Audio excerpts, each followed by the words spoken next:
Africaines, Africains, soyez les bienvenus à ce programme.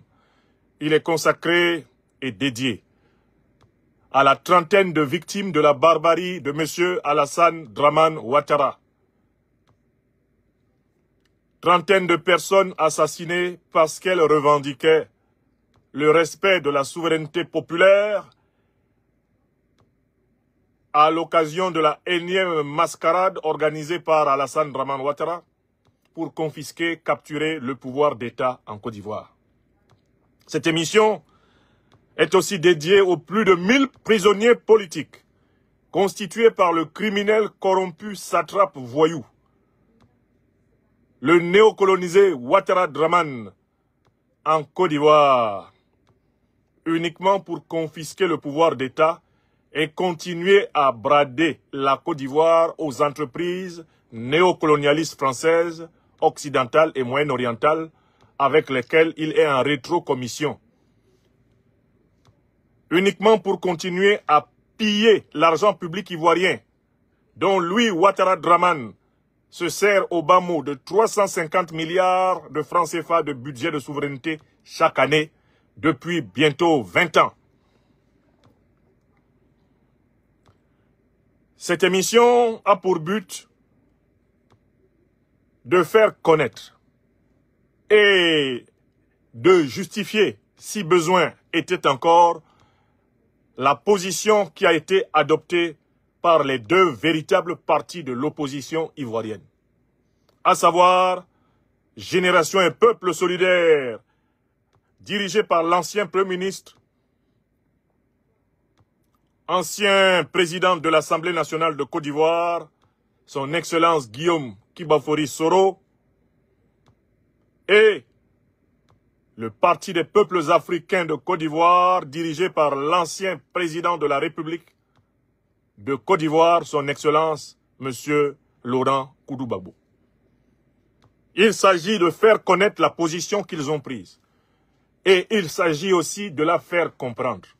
Pas seulement au peuple ivoirien, mais à tous les peuples africains, afin que, unis et solidaires, nous accompagnions le peuple ivoirien vers le dessouchage de l'un des plus grands ennemis de l'Afrique contemporaine et de l'un des plus grands ennemis de l'Afrique de tous les temps, le satrape néocolonisé france-africain Alassane Dramane Ouattara. Ceci permet aussi de clarifier le jeu politique ivoirien pour les Ivoiriens. Ceci permet aussi de clarifier le jeu politique ivoirien pour les Africains et de tirer des enseignements sur les conditions d'une lutte véritable de libération du continent africain de l'emprise des valets du néocolonialisme français et de l'impérialisme occidental et moyen-oriental.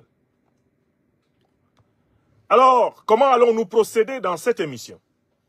Nous allons commencer par donner la parole aux deux formations politiques qui viennent de donner instruction à leurs militants et d'appeler le peuple de Côte d'Ivoire à ne point participer à la mascarade électorale annoncée par les soi-disant élections législatives, programmées par le régime d'Alassane Dramane Ouattara. Je commence par vous donner à entendre la position qui a été publiée en premier, celle de notre mouvement ivoirien, Génération et Peuple Solidaire, et qui a été lue sur la chaîne TV GKS TV. Décision prise lors de la réunion restreinte du samedi 1er novembre, 2025, sous la présidence de son Excellence Guillaume Kibafori Soro. Je vous fais entendre cette décision. Déclaration numéro 017-2025 de Générations et Peuples Solidaires GPS relative à la vie de la nation. Le peuple de Côte d'Ivoire face à l'appel de l'histoire. Le cadre restreint de Générations et Peuples Solidaires GPS a tenu sa réunion hebdomadaire le samedi 1er novembre 2025. Cette rencontre a essentiellement été consacrée à l'examen de la situation politique de la Côte d'Ivoire après la mascarade électorale du 25 octobre 2025. Suite à cette analyse, le cadre restreint a décidé de publier la déclaration suivante. Ce qui s'est déroulé le 25 octobre 2025 n'était pas une élection. C'est une usurpation de la volonté nationale, une arnaque outrancière, une machination institutionnelle abjecte, vidée de toute serveur démocratique et de tout soutien citoyen. C'est un simulacre cynique de vote, un coup de force politique. Les faits, eux, parlent avec éloquence. Les principaux leaders de l'opposition ont été arbitrairement exclus de la course. Un dispositif de 44 000 éléments des forces de sécurité, appuyé par des centaines de miliciens armés, a été déployé pour intimider et massacrer. Le bilan humain est lourd, au moins 23 morts et des centaines de blessés. Plus de 750 manifestants ont été arrêtés et des dizaines de condamnations arbitraires ont été prononcées selon des procédures d'exception. Le taux de participation réelle est inférieur à 18%, tombant même à 10% dans certaines zones, un chiffre cohérent avec le retrait des cartes d'électeurs, lui-même inférieur à 20%. Pourtant, un score ubuesque, proche de 90%, a été attribué au candidat du RHDP. Une élection sans concurrence, sous pression sécuritaire et désertée par les citoyens, est une non-élection. C'est un hold-up perpétré contre la souveraineté populaire. Le peuple n'est pas sorti pour voter. Il s'est vigoureusement abstenu. Même dans les bastions du RHDP, l'absence de mobilisation a révélé l'ampleur du régime et de la désaffection populaire. La clairvoyance de GPS, le refus du simulacre. GPS l'avait annoncé dès le départ. On ne bâtit pas une nation sur l'exclusion, la contrainte et la peur. Par lucidité historique et par souci de cohérence principielle, GPS a refusé de cautionner un processus électoral vicié dès sa conception. GPS a refusé de se soumettre au diktat d'institutions originellement illégitimes et illégales. Ce refus n'était pas seulement politique, il était moral et stratégique. L'histoire donne raison aujourd'hui à la ligne de la vertu incarnée par GPS. De l'inégalité n'a pu naître que l'injustice, la violence et, partant, le déshonneur du régime. Le plébiscite attendu s'est mué en désaveu retentissant et en boycott massif du peuple. Fragilisation du pouvoir et danger pour la nation. Le régime en place fait aujourd'hui face à une légitimité contestée. M. Alassane Ouattara, contrairement à ce qu'il pense, s'est affaibli et a affaibli la Côte d'Ivoire, la rangeant parmi le Loroni des républiques bananières, dirigées par un autocrate sanguinaire dont la seule ambition est de demeurer au pouvoir à vie. Le monde entier a constaté cette imposture. Ce projet de 4e mandat n'apportera ni stabilité ni légitimité. Il ne fait qu'institutionnaliser la division et consacrer l'instabilité permanente. Car, en plus d'être une faute démocratique, ce processus est un facteur de déstabilisation et de destruction. Dans sa course forcée et aveugle vers un 4e mandat, M. Ouattara n'a pas seulement piétiné l'état de droit, il a ravivé les démons identitaires, religieux et intercommunautaires, compromettant l'unité nationale et rouvrant des plaies que l'on croyait cicatrisées. En ordonnant l'usage de milices civiles et en instaurant un climat d'intimidation, il a créé un terreau fertile pour les affrontements, les violences, les destructions de biens et les assassinats. L'instrumentalisation des tensions communautaires est un crime contre la paix civile. Le combat continue. Peuple de Côte d'Ivoire, GPS vous félicite et vous salue pour votre courage exemplaire. Par votre abstention massive, vous avez refusé de cautionner cette forfaiture. Vous avez prouvé votre attachement absolu à la souveraineté populaire. Vous avez dit non au 4e mandat.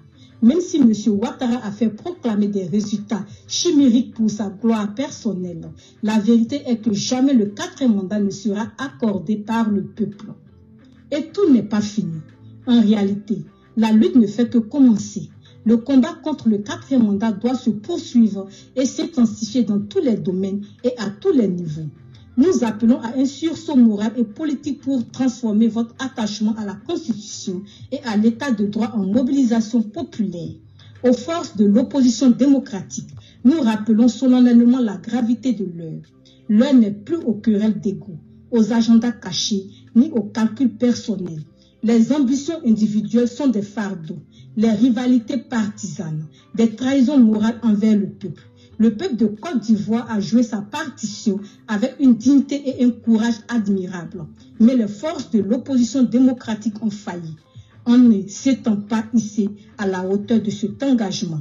Là aussi, tout n'est pas perdu. Il est encore temps pour l'opposition ivoirienne de se ressaisir et de se remobiliser avec méthode. Face à cette dictature qui s'assume, seule l'union sincère et véritable de l'opposition politique peut défendre notre pays. Le peuple de Côte d'Ivoire nous a montré l'exemple. À nous maintenant de nous montrer à la hauteur de ses attentes. Tenons-nous prêts pour une bataille âpre, peut-être longue, mais juste. Nous gagnerons ce combat. Notez-le. L'histoire nous enseigne qu'aucun dictateur n'a jamais gagné définitivement son combat contre le peuple. Le peuple finit toujours par vaincre. GPS reste mobilisé et fidèle aux aspirations démocratiques et légitimes d'un avenir de liberté, de stabilité et de dignité. Nous sommes convaincus qu'aucune confiscation du pouvoir n'est éternelle et que la vérité comme la souveraineté populaire finissent toujours par triompher. Fait à Abidjan le 3 novembre 2025, le cadre restreint de Générations et Peuples. Déclaration numéro 010. Voilà. Là, vous avez le premier texte qui a été publié par notre mouvement ivoirien Génération et Peuple Solidaire le 3 novembre 2025. Maintenant, nous avons le deuxième texte. C'est celui du Parti des peuples africains de Côte d'Ivoire, du président Laurent Gbagbo. Communiqué final du comité central ordinaire du jeudi 6 novembre 2025, Abidjan le 6 novembre 2025. Sur convocation de son Excellence Laurent Gbagbo, président du Parti des peuples africains de Côte d'Ivoire, et sous sa présidence effective, le comité central s'est réuni en sa 4e session ordinaire de l'année 2025, le jeudi 6 novembre 2025 au cabinet du président du parti, Sisako Kodi à Toban de 15h à 17h. L'ordre du jour unique de cette session était consacré à l'analyse de la situation politique nationale et à la détermination de la conduite à tenir à la suite de la prétendue élection présidentielle du 25 octobre 2025. Dans son propos liminaire, le président du parti, son Excellence Laurent Gbagbo, a salué l'ensemble des membres du comité central pour leur fidélité et leur engagement constant avant d'exprimer sa reconnaissance à la direction du parti pour sa rigueur et la discipline organisationnelle ayant marqué les récentes mobilisations. Il a, en outre, adressé ses félicitations aux militants du PPACI et au peuple ivoirien pour leur participation massive et déterminée aux manifestations contre le projet de 4e mandat entamé le 11 octobre 2025. Le président a rendu un vibrant hommage aux victimes de la répression, exprimant sa solidarité avec les blessés, son soutien moral aux familles, aux prisonniers politiques et ses condoléances attristées aux familles éplorées. Il a rappelé que la lutte pour la démocratie, la liberté et la souveraineté du peuple ivoirien demeure une exigence à la fois éthique, politique et historique.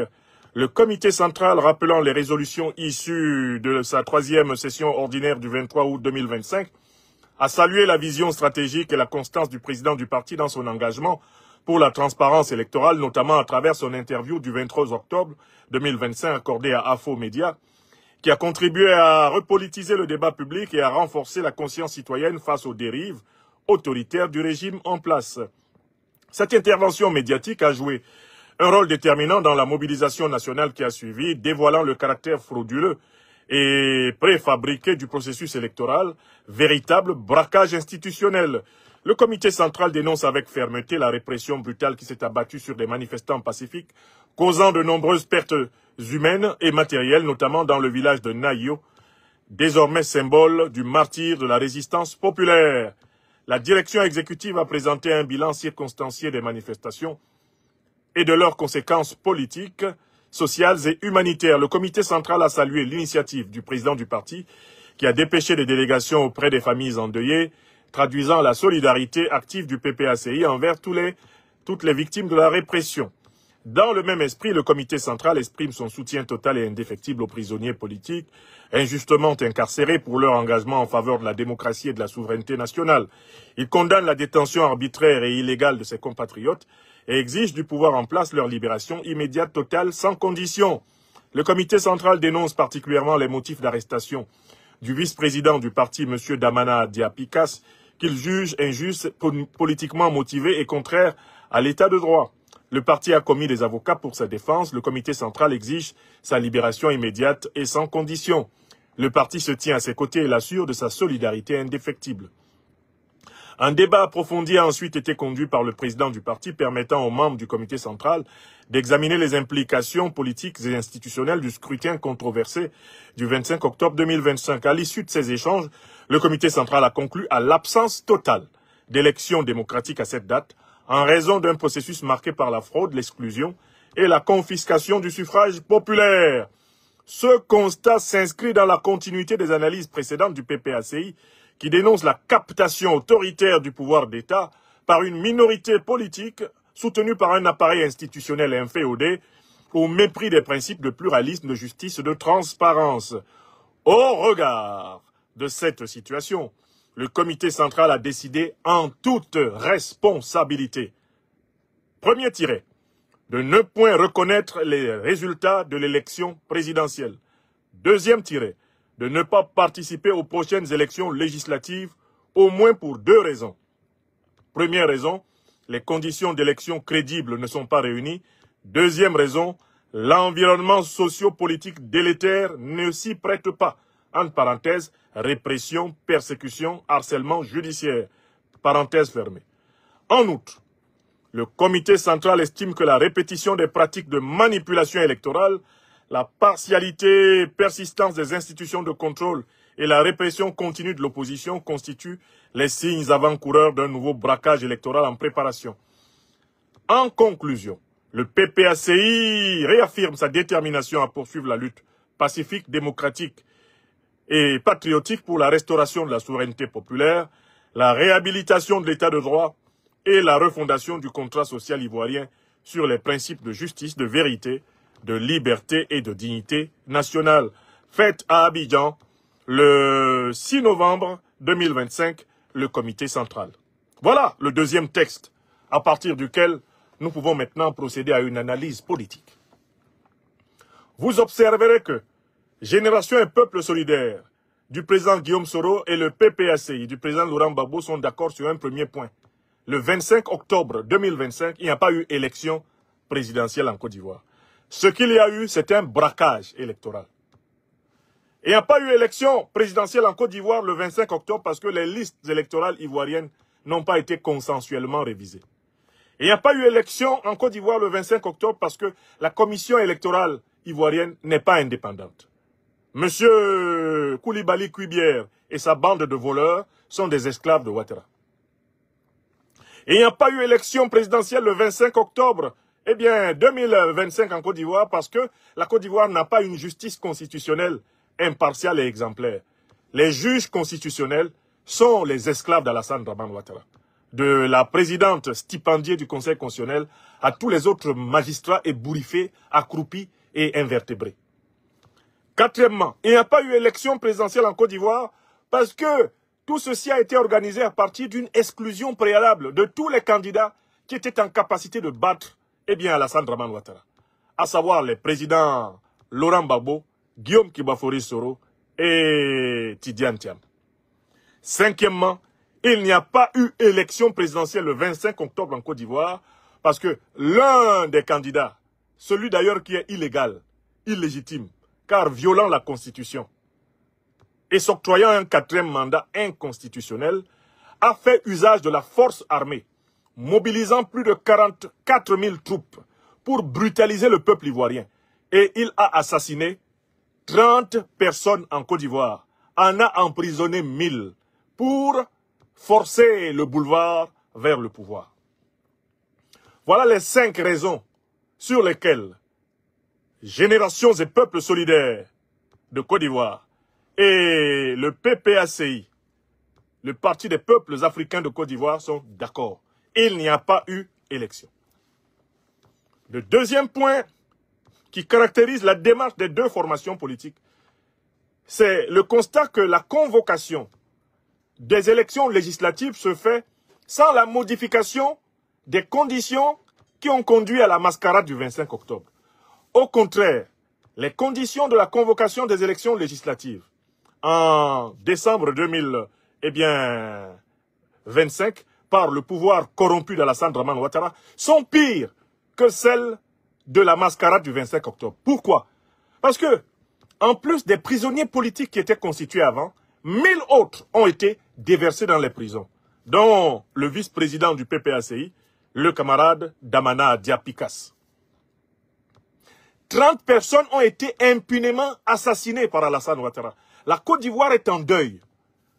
Il est inhumain, il est indigne, il est immoral pour une formation politique qui a appelé le peuple ivoirien à la résistance, de se permettre de se précipiter vers les misérables strapontins de députés résiduels dans la fraude électorale qu'Alassane Ouattara prépare, alors même que des Ivoiriens sont morts, des familles sont endeuillées, les morts sont encore à la morgue.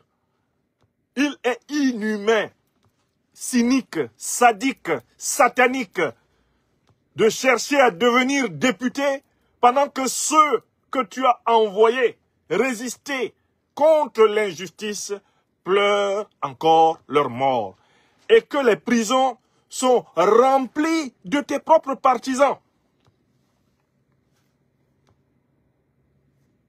Donc, sur ce deuxième point, Génération et Peuple Solidaire et le PPACI sont alignés sur la même longueur d'onde. Les conditions des élections législatives convoquées par la Ouattari dramanienne sont pires que les conditions des élections présidentielles qui ont déjà été rejetées.